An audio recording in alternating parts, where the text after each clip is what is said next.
Try to tickle yourself. Go ahead, run your fingers along your own ribs, the exact spot that makes you yelp when someone else does it. Nothing happens. Maybe a faint awareness, but no laughter, no squirm, no helpless panic. Now ask yourself why.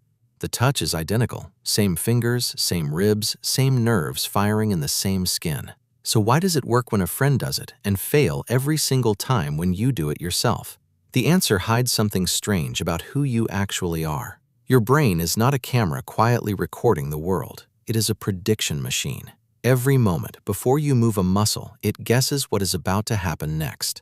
When you decide to lift your hand, your brain sends a command to your arm, but it also sends a copy of that command to itself. Scientists call this an efference copy. It is a little note your brain writes that says, I am about to do this, so expect this exact feeling. Because your brain already knows the tickle is coming, it cancels most of it out. The neuroscientist Sarah-Jayne Blakemore studied precisely this. She put people in brain scanners and compared touch they caused themselves to the same touch caused by a machine. When the touch was self-generated, a region at the back of the brain called the cerebellum predicted the sensation and turned the volume down before it ever arrived. Your brain was muting your own hand. This is why a tickle needs a second person. It needs surprise. It needs a touch your prediction machine did not order in advance. But sit with what that really means. To predict your own touch, your brain has to know where your body ends and the world begins. It has to keep a constant, silent model of you, separating the things you cause from the things that happen to you.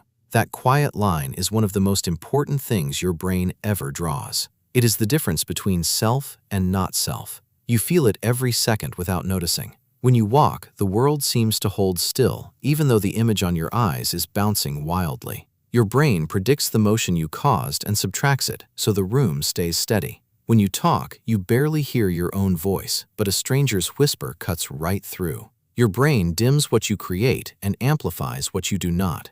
Now think about what happens when that line blurs. When you stub your toe, it is unmistakably yours. When something brushes your neck in the dark and you did not cause it, your whole body floods with alarm, because your brain flags it instantly as not self, as other, as possible threat. The tickle lives right on that border. A tickle is your body sounding a tiny alarm about an intruder it could not predict. The laughter may even be an ancient social signal, a way of saying, I am startled, but I am safe, it is only you. That is why tickling is almost always something that happens between people who trust each other. It is threat and safety at the same time. Your body braces for an intruder, then realizes it is someone you love. Surprise, then relief, looping so fast it comes out as laughter you cannot control. And here is the part that should genuinely unsettle you. The same prediction system that blocks self-tickling is the system that keeps your entire sense of self intact. When it breaks down, the consequences are profound.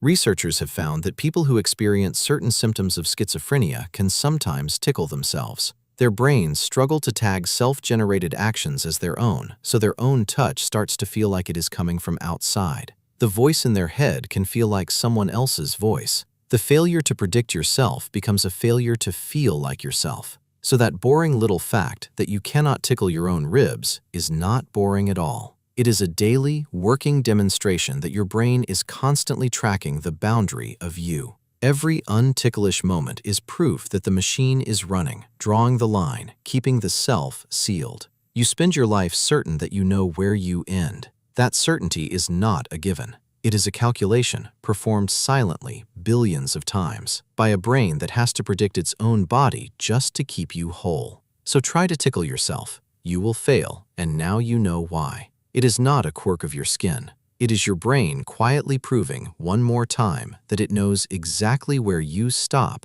and the rest of the universe begins.